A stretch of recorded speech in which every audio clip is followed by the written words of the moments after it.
Will Ross in Abuja. Now, the UN has stats out today saying opium production is way up, which leads many to question whether the war on drugs is working.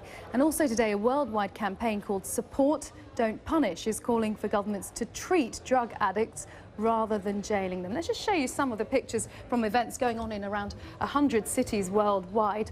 We can show that's Patna in India, and that's Pussy Riot, the punk band in Moscow, joining in. Russell Brand, the comedian, Sir Richard Branson also saying support, don't punish.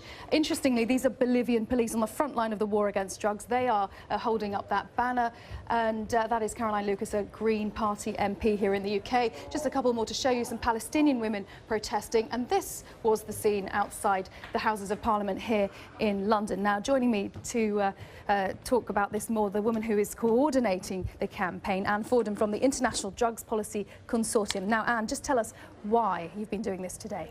It's been an incredible day, as you've seen, with all the support from around the world. All the people who've come out in their thousands in 100 cities today are basically saying it's time to stop criminalising people for using drugs, and it's also time to think about how we better support people in terms of healthcare and health services for people who use drugs. The war on drugs has meant that resources have been diverted away from public health into law enforcement activity, and that really hasn't worked in terms of reducing the drug trade, and has caused a number of problems in and of itself. How far up the chain do you say don't punish people? Because if you're talking about people who are supplying drugs at whatever level, the argument is if you don't punish people, drugs will be more widespread, there will be more addiction, more suffering.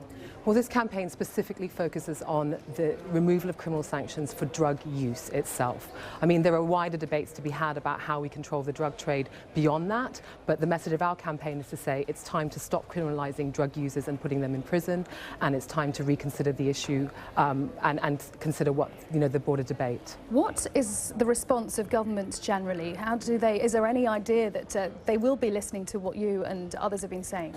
Well, as you know, in Latin America, which has borne quite a high price in terms of drug-related violence, trying to stem the drug trade at source, there are a number of governments in that region who are saying we need a debate. We can't carry on down this track. There is too much collateral damage. We're not, as you mentioned, the UNODC report released today, opium production is up. We're not managing to affect the drug trade overall, and we're paying a very high price to continue down this repressive route. So some governments are listening to the message and considering the alternatives. Anne Fordham, thank you very much. I'm sure the debate will continue online.